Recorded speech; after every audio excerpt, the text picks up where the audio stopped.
출애굽기 17장 8절에서 16절까지 말씀을 교독하겠습니다. 하나님의 말씀입니다. 그때 아말렉이 와서 이스라엘과 르비딤에서 싸우니라. 모세가 여호수아에게 이르되 우리를 위하여 사람들을 택하여 나가서 아말렉과 싸우라. 내일 내가 하나님의 지팡이를 손에 잡고 산 꼭대기에 서리라. 여호수아가 모세의 말대로 행하여 아말렉과 싸우고 모세와 아론과 훌은 산 꼭대기에 올라가서 모세가 손을 들면 이스라엘이 이기고 손을 내리면 아말렉이 이기더니 모세의 팔이 피곤함에 그들이 돌을 가져다가 모세의 아래에 놓아 그가 그 위에 앉게 하고 아론과 훌이 한 사람은 이쪽에서 한 사람은 저쪽에서 모세의 손을 붙들어 올렸더니 그 손이 해가 지도록 내려오지 아니한지라. 여호수아가 칼날로 아말렉과 그 백성을 쳐서 무찌르니라. 여호와께서 모세에게 이르시되 이것을 책에 기록하여 기념하게 하고 여호수아의 귀에 외워 들리라. 내가 아말렉을 없이하여 천하에서 기억도 못하게 하리라. 모세가 제단을 쌓고 그 이름을 여호와 니시라 하고 함께 읽습니다. 이르되 여호와께서 맹세하시기를 여호와가 아말렉과 더불어 대대로 싸우리라 하셨다 하였더라. 아멘. 출애굽한 이스라엘 백성들이 르비딤에서 아말렉과 전쟁을 한 본문이고, 이 본문이 특별히 우리에게 잘 알려진 것은 모세가 전쟁에서 승리하여 쌓은 제단, 그리고 거기서 여호와 니시라고 하는 이름을 명명하여서 우리가 여호와 니시라고 하는 그 기억하는 이름으로 유명한 본문입니다. 자, 이 본문의 배경을 먼저 같이 생각을 해 보겠습니다. 이 본문은 이스라엘 백성이 거대한 민족을 이루지요. 그 전까지는 아브라함과 이삭과 야곱이라고 하는 그냥 한 가문, 가계 정도였는데 애굽에서의 생활로 거대 민족을 이루고 출애굽을 합니다. 출애굽한 이후 그들이 싸운 첫 번째 전쟁입니다. 그런데 왜 이 전쟁의 성격이 중요하냐 하면 사실 이전까지는 모든 싸움을 하나님이 직접 개입하셨지요. 홍해 바다를 가를 때도 하나님이 하셨고, 그 유명한 10가지 재앙, 그것도 하나님이 직접 개입하셨습니다. 그런데 드디어 이제부터는 이스라엘 백성이 전쟁터에 나아가서 직접 창과 칼을 휘두르게 됩니다. 그러면서 여기서 나타나는 상징적인 모습은 모세와 아론과 훌이 산꼭대기에서 손을 들고 기도하는 모습이 나오는 거지요. 무슨 의미가 있습니까? 이제부터 싸움은 니들이 해라. 그런데 내가 너희가 이길 수 있는, 그냥 나가 싸우면 질 거다, 이길 수 있는 무기를 하나 줄 테니 오늘 모세를 보고 배워라. 산 위에서. 즉 하나님은 이제부터의 전쟁은 우리의 전쟁인데 그 전쟁에서 싸워 이길 수 있는 도구를, 방법을 알려주시는 거지요. 너희가 싸워 이기려면 기도해라. 기도라고 하는 엄청난 무기를 오늘 그들에게 보여주시는 거지요. 기도 사용법, 이렇게 얘기를 할까요? 이것이 본문이 의미하는 첫 번째고요. 두 번째는 여기서 이스라엘과 싸우는 아말렉이라고 하는 민족을 주목해 봐야 합니다. 아말렉이 최초로 등장하는 것은 창세기 35장이고 에서의 손자의 이름이 아말렉입니다. 어제 우리는 야곱과 에서의 화해를 보지만 마치 어머니의 태중에서 야곱과 에서가 서로 투덕거렸는데 이제 야곱의 후손과 에서의 후손이 전쟁을 하는 겁니다. 그런데 하나님은 이 아말렉을 천하에서 기억도 못하게 하라, 도말하라라고 말씀합니다. 그 이유가 신명기 25장에 구체적으로 나오는데 이스라엘 백성이 출애굽해서 나오면서 너무 거대한 민족인데 뒤에 처지는 사람들이 있었습니다. 당연하지요. 노약자들, 또 힘들어 병든 사람들, 그들이 그 무리에서 처지는데 아말렉은 비겁하게 뒤로 처지는 사람들만 공격을 해서 그들의 재산을 뺏고 생명을 빼앗아 간 것입니다.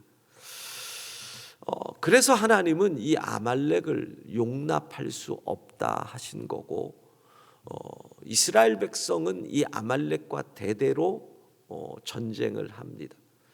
그 이후에 우리가 잘 아는 것처럼 이스라엘의 초대왕 사울이 실각하게 되는 이유도 아말렉과의 전쟁에서 아각이라는 왕, 여기서 아각은 한 사람의 이름이 아니라 아말렉의 왕의 호칭입니다.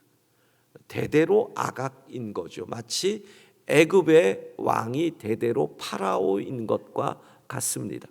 이 아각을 죽이지 않고 재산을 그들이 가짐으로 사울이 하나님에게 범죄하는 배경도 아말렉인 것입니다. 자, 그런데 결국 성경에서 이 아말렉의 특성을 볼 수 있습니다. 오늘 본문 이렇게 시작하죠. 8절.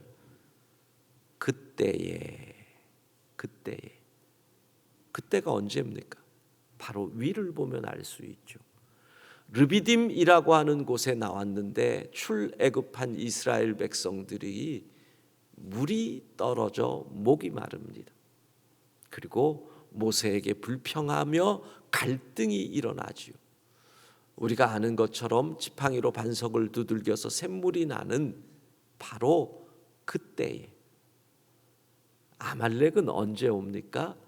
우리가 분열했을 때, 우리가 갈등했을 때, 우리가 서로 싸울 때, 우리의 문제로 인하여 하나님을 향하여 손가락질할 때, 그때 아말렉이 반드시 등장한다라는 겁니다. 그래서 오늘 성경은 우리에게 아말렉은 언제 오느냐? 우리가 불평하고 불만하고 시험 들고 서로 싸우고 그럴 때 아말렉이 온다. 뒤로 처져서 함께 가지 못할 때 아말렉이 온다. 어떻게 해야 한다? 기도해야 한다. 이것을 가르쳐주는 본문이라고 생각하시면 됩니다. 자, 여기서 우리는 먼저 기도를 배웁니다. 오늘 본문에서 보여주는 기도의 모습은 무엇입니까? 손을 들었다. 의미가 뭐예요? 기도의 손을 내리지 마라. 11절 모세가 손을 들면 이스라엘이 이기고 손을 내리면 아말렉이 이기더니. 우리 다 한번 두 손을 다 들어볼까요? 예, 손을 들고, 이게 기도의 손이라는 거예요. 손 내리시고요. 예, 좀 조시는 것 같아서 깨워드리려고. 기도의 손을 내리지 말라라는 것은 한 3가지 정도의 의미가 있습니다. 첫 번째, 기도는 노동이다. 노동이다. 쉽지 않다는 겁니다. 여러분, 기도하는 거 쉽지 않습니다. 힘듭니다. 소리를 내어 부르짖어 기도하면 배가 꼬입니다. 창자가 꼬입니다. 그게 1시간 30분만 소리 질러 보세요. 쉽지 않습니다. 기도는 노동이다. 또 두 번째, 우리가 손을 들고 기도한다는 건 뭐예요? 하나님, 내 손 잡아 주십시오 라는 의미가 있는 겁니다. 내 손 잡아 주십시오. 내 손 잡아 주십시오. 하나님이 이 손 안 잡아주면 저는 미끄러집니다. 저는 구릅니다. 저는 쓰러집니다. 이것이 손을 들고 기도한다는 것의 의미입니다. 세 번째, 왜 손을 들까요? 손을 든다는 것은 항복을 의미하죠. 하나님, 저는 힘이 없습니다. 저는 능력이 없습니다. 하나님 도와주시지 않으면 제 힘으로는 이걸 감당할 수 없습니다. 하나님 도와주십시오. 그래서 성경을 보면 손을 들고 기도하는 내용들이 나오지요. 솔로몬이 성전을 완공한 다음에 기도의 내용도 우리가 이 성전을 향하여 손을 들고 기도할 때 이런 내용이 나옵니다. 시편 28편 2절 같이 읽습니다. 내가 주의 지성소를 향하여 나의 손을 들고 주께 부르짖을 때에 나의 간구하는 소리를 들으소서. 지성소, 하나님이 계신 곳을 향하여 손을 들고 부르짖을 때 간구하는 소리를 들으소서. 이것이 기도한다는 손을 드는 것입니다. 사실 여러분, 지금 산 밑에서는 아말렉과의 전쟁이 벌어지고 있지만 성경은 말하는 겁니다. 승부는 산 위에서 결정난다. 여러분, 승부는 기도에서 결정이 나는 겁니다. 우리는 두 곳에서 싸우는 겁니다. 산 아래는 우리의 삶의 현장입니다. 우리가 일하는 곳입니다. 우리의 일터입니다. 학교입니다. 직장입니다. 거기서 우리는 싸웁니다. 힘들면 아말렉이 시비를 겁니다. 네가 예수 믿는다고 하면서 우리의 속을 긁어댑니다. 승부는 어디서? 산 위에서.